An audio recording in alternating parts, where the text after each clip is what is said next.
امریکا د اسرائیل د مدد نه شاله شوې ده، د ایران دمکو نه یریدلې ده. امریکا یو طرف ته په اسرائیل باندې خپه کیږي، خو بل طرف ته ایران حمله هم نشي کولی، ځکه د وایټ هاوس ترجمان چې کوم دی هغه پرون ویلي دي چې موږ په ایران حمله نه کوو.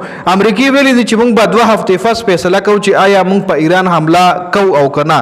خو بل طرف ته ایران دله دمکیانې ورکړې وي که چېرې تاسو زموږ او د اسرائیل ترمنځ راغی نو بیا به موږ په تاسو هم حمله کوو. مطلب ایران امریکای له هم سترګو کې سترګې ورکړې دي. خو اوس امریکا په اسرائیل باندې د امریکای نه حمله نشي کولی، ځکه په منځ کې ډېره غټه فاصله ده، ډېره غټه فاصله ده. نو اوس امریکا به څنګه په ایران باندې حمله کوي، په دې باندې هم په دې ویډیو کې ډیټیل سره خبره کوو. خو بل طرف ته د انډیا میډیا یو ځل بیا په پاکستان خلاف په پاکستان یو غټ الزام لګولې، د پاکستان خلاف یو غټه پراپګاندا شروع کړې ده چې د پاکستان آرمی چیف جنرال عاصم منیر ډونلډ ټرمپ سره کوم ملاقات کړو، په دغه ملاقات کې ډونلډ ټرمپ د پاکستان نه په پاکستان کې د امریکای د لپاره اړې غوښتي دي. آیا دا حقیقت ته کنه، په دې باندې هم تفصیلا خبره کوو. بل طرف ته که تاسو له معلومه نو د دې اړو حواله سره عمران خان مخکې امریکای لا ابسولوټلی ناټ ویلي دي. نو مطلب د پاکستان حکومت اس کله هم امریکای لا دغه اړې نه ورکوي. خراز اوس په دې ټولو خبرونو باندې ډیټیل سره خبره کوو. د وایټ هاوس ترجمان ویلي دي چې موږ به 2 هفتو کې فیصله کوو چې آیا موږ د ایران او اسرائیل جنگ کې راځو کنه او په ایران باندې حمله کوو او کنه. ټرمپ په 2 هفتې پس فیصله کوي. اوس امریکا 2 هفتې وخت ځکه غوښته دي چې کېدای شي امریکا هم د مذاکراتو انتظار کوي چې دا خبره روغې طرف ته لاړه شي، د اسرائیل او د ایران ترمنځ دغه مذاکرات وشي. ایران هم امریکای ته دمکی ورکړې وه چې زموږ جنګ کې به مداخلت نه کوي، ورنه رستا به هم بیا حالات خرابېږي جی، او د خپل حالاتو بخپل ذمہ دار که مداخلت اوس نه کوي بیا ورته حالات چې کوم دي نور هم خرابېږي د اسرائیل له طرفې. یا کېدای شي امریکا مختلف ملکونو نه ایران ټارګټ کړي، ځکه امریکا د امریکای نه ایران باندې حمله نشي کولی.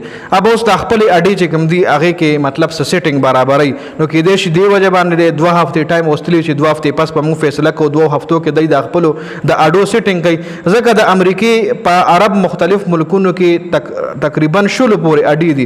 اوس که چېرې ایران باندې حمله کوي نو بیا به نورو ملکونو نه هم دغه جنگ ته تیاریږي. دغه اوس که چېرې امریکا په ایران حمله کوي او د اسرائیل طرفداري کوي نو بیا به نور ملکونه میدان ته راوځي، لکه رشیا شو، چین شو، دی به خو کلیام د ایران سره د مرستې اعلان کوي. نو په دې وجه باندې کېدای شي امریکا په دې خبره سوچ کوي. او بل تاسو لمو وي چې امریکا د امریکای نه ډایرکټ حمله هم نشي کولی، دی به اډو باندې حمله کوي چې د امریکا تقریبا 20 اډې دي په مختلف عرب ملکونو کې. او بل طرف ته مختلف عرب ملکونو یو پلیس ریلیز هم جاری کړی چې پای کې هغه د ایران په حمله باندې سخت مذمت کړی چې اسرائیل ولې په ایران باندې حمله کوله، یعنی عرب ملکونه هم ایران سره کلک ولاړ دي. اوس انډیا د پاکستان خلاف څه پراپګاندا کوي، نو د انډیا میډیا د پاکستان خلاف یو ځل بیا پراپګاندا شروع کړې ده چې پاکستان آرمی چیف او ټرمپ کم ملاقات شوی دی، په دغه ملاقات کې ټرمپ د پاکستان نه اډې غوښتي دي. دې خبره کې هیڅ قسم حقیقت نشته دی. که دا حقیقت وي نو دا خبره په انټرنیشنل میډیا هم شری ده، ځکه پاکستان چې امریکای له اډه ورکوي خو ته مکه کنه پیله خو ورکوي نه، نو که ورکوي نو دا پپټ نه کېږي، دا سپی نه دي چې بس کاسه کې بولوا شي روړه دا پواله نه. اډه چې کوموي دا باقاعده خو کلیام ښکاري چې دا د امریکا بیس دی په پاکستان کې، دا یو فوټ ځای نه وي، یو مرله ځای نه وي، دا په کنالونو ځای وي. د هغې کې د امریکا مطلب چې کوم ساز و سامان جنګي پکې پروت دي، ټینکونه، هلیکاپټرې دا پکې ولاړې وي. نو دا اډه څه وړوکی شی نه وي چې دا په پټه باندې پاکستان ورکړي، دی نه ټوله دنیا به خبرېږي.